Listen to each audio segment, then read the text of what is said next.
Welcome to another edition of News from the Library. The first one we did was back last spring when things had shut down because of the coronavirus. And now that things are kind of going back in the same direction again, I thought it would be a good idea to refresh people's memory of what the library has to offer and some of the new things they've got going on. And we have with us today Marcy Walsh O'Connor, who is the director, and sitting there behind her is the new assistant director. Could you introduce people to Suzanne, Marcy? Yes, so this is Sue Ann Tom. She was recently hired in December, and she's taking off our adult programming and helping me run the library. Okay, and down here we have Stephanie Young, who is the director of the children's branch of the library, if we want to call it that. And yes, services. Yeah, and we have some news from Stephanie too. Marcy, can you give us a little bit of information on how you managed to find Sue Ann? Sure.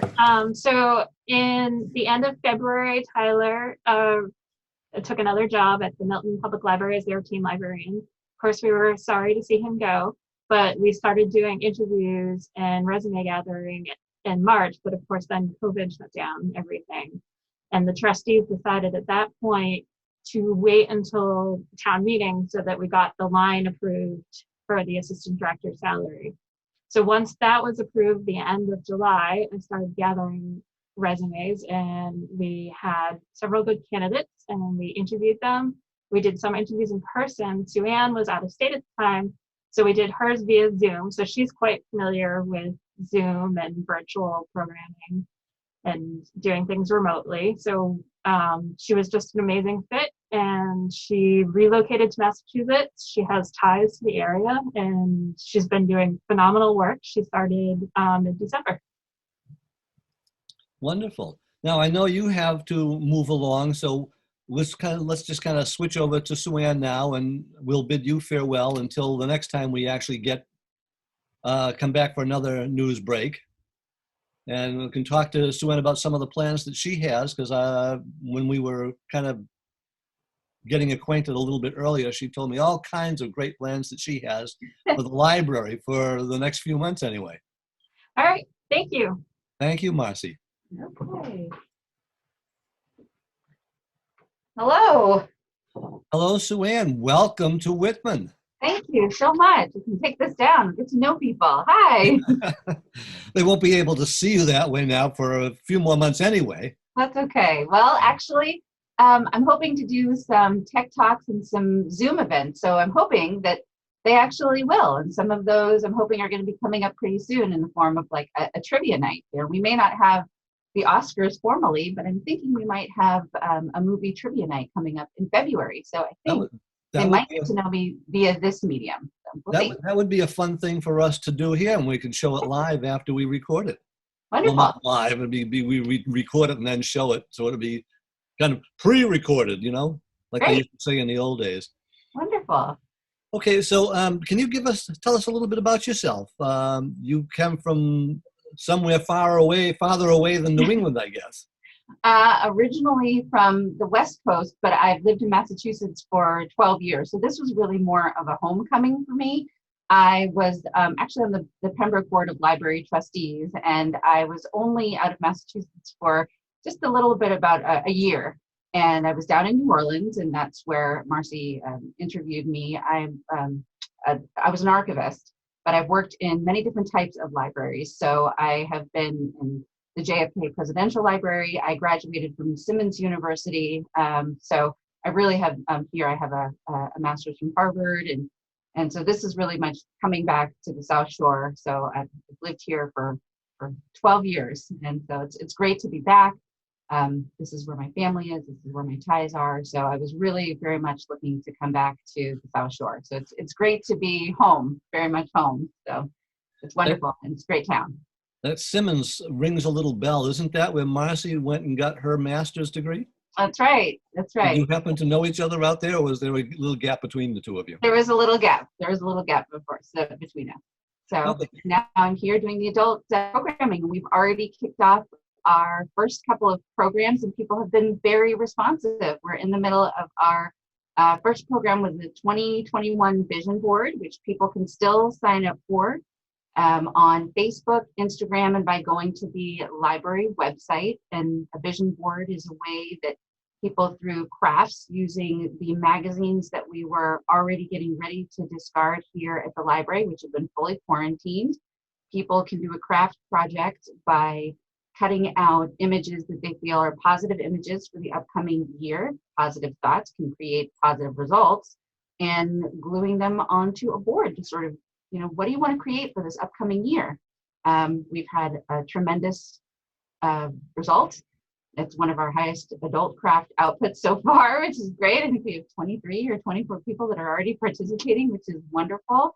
And like Stephanie, I've been able to collaborate with her on doing some things for Lunar New Year, hoping to do Chinese paper lanterns for next month. We already have a naturalist booked for March 20th. That'll be a weekend event. He's going to do edible perennials and landscaping, a talk in mid-March. And I'm looking to start up the mystery group again. I'm a huge Sherlock Holmes fan, so we hope to have a speaker series on Sherlock. So there's a lot of things coming, but mostly I really just want to hear from the community, which is why I launched the Adult Programming Community Survey. So I'm really hoping that people respond to that. They can take it online. I know that people that are picking up their curbside books are already getting surveys. Paper surveys are going out, but if people are not comfortable returning paper surveys, again, by going to our Instagram page, the library website, or the Facebook page, it's just 7 questions. Leave me your thoughts, check off the things that you're interested in seeing, and leave me your email, because I'm also launching a newsletter. So there's a lot of different ways I'm really hoping to connect with the community. Let me know what you're thinking. What do you all want to do?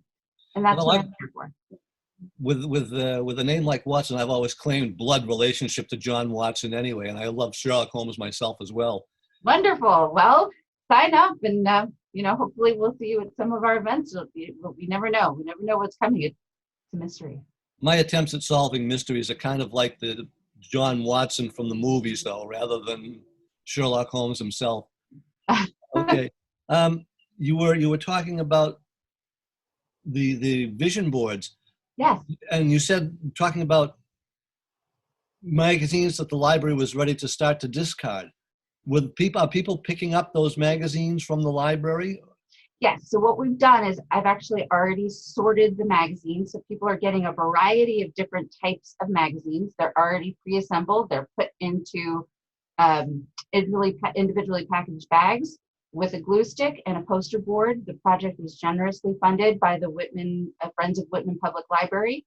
And just like you would when you're picking up a curbside book, let us know when you're ready to pick it up, and we put it outside on the curbside table.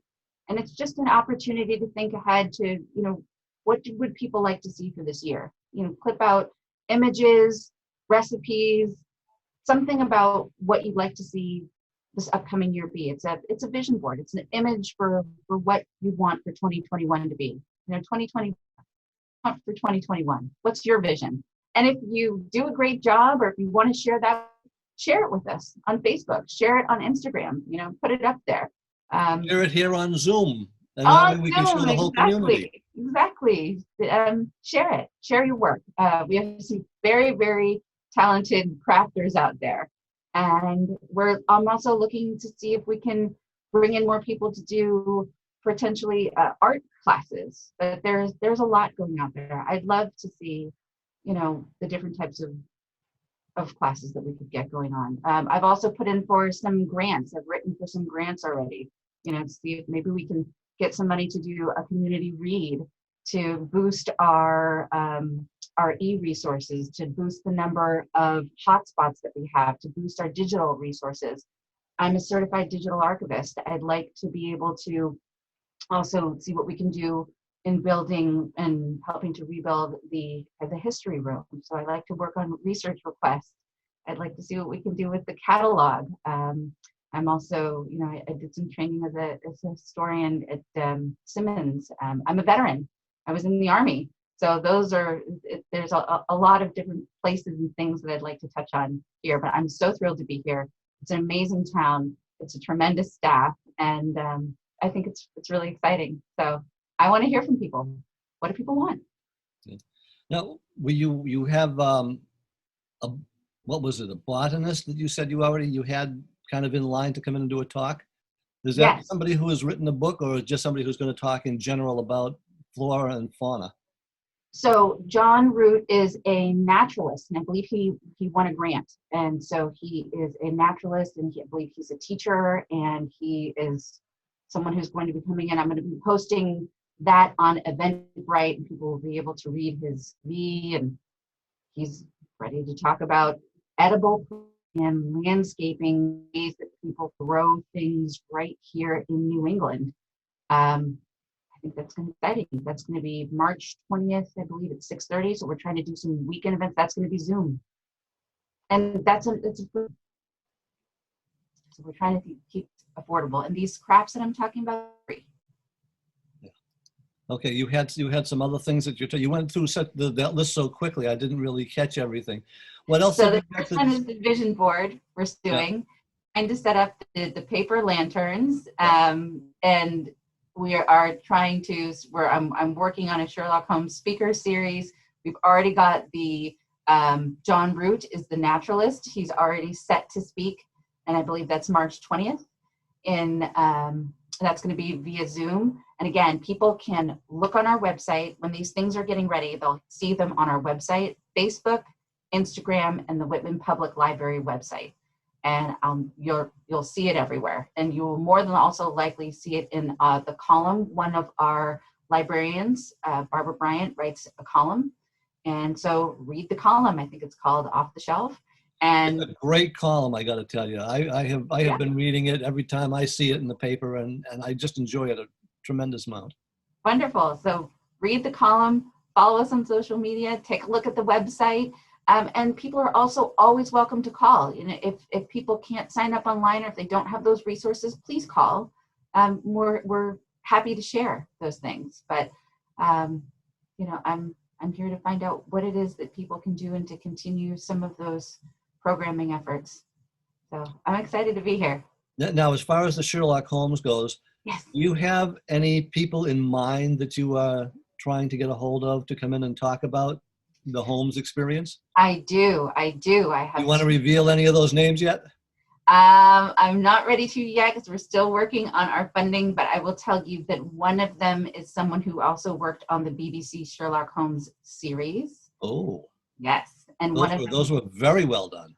Yes. And one of them wrote a book on the missing year.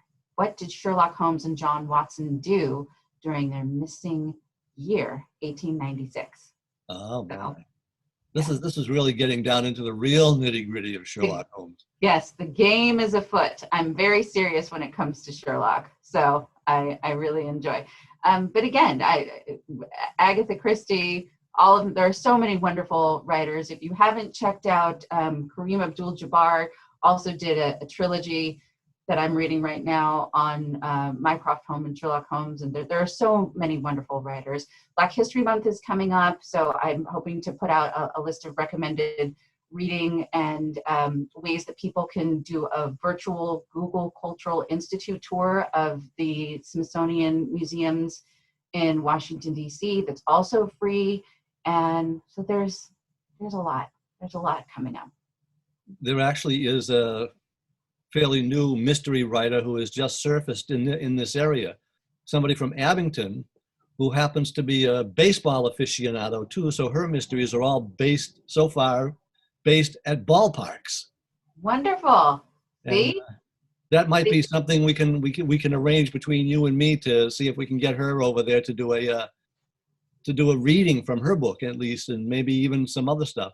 Sounds good. That sounds great. I'd love to know. These are the things I need to know. And again, if people have information, I want to know, and call me, email me. Again, if you go on our website, especially if you take that survey, you know, I look at them. I look at them every day. So I'd love to know. I want to hear what people have to think. I really do, because that's how I schedule the programming.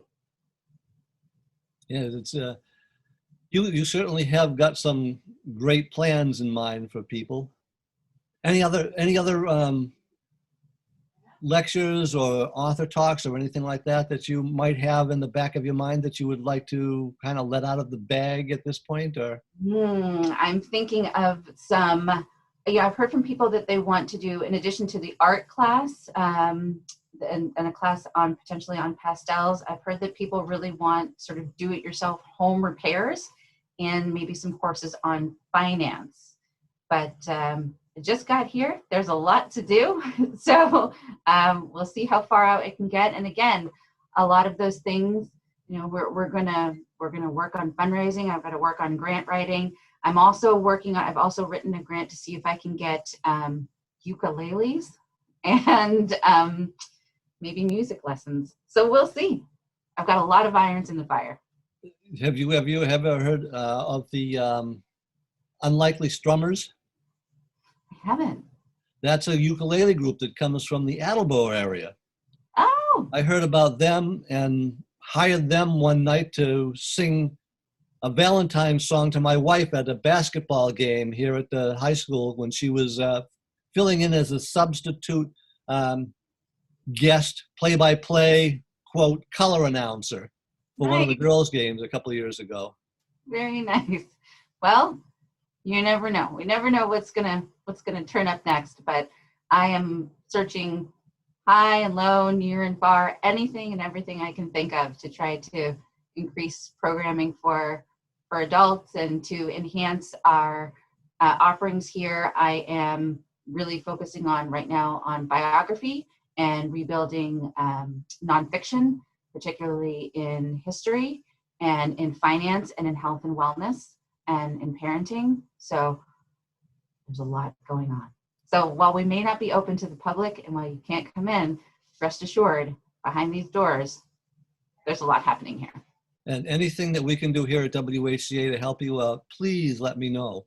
'Cause Absolutely. this is great programming. I have loved doing the lectures from the library and doing Stephanie's story times, and it's just wonderful stuff to have for us to be able to put out there and let more people know about what you're doing there and maybe bring some more traffic through.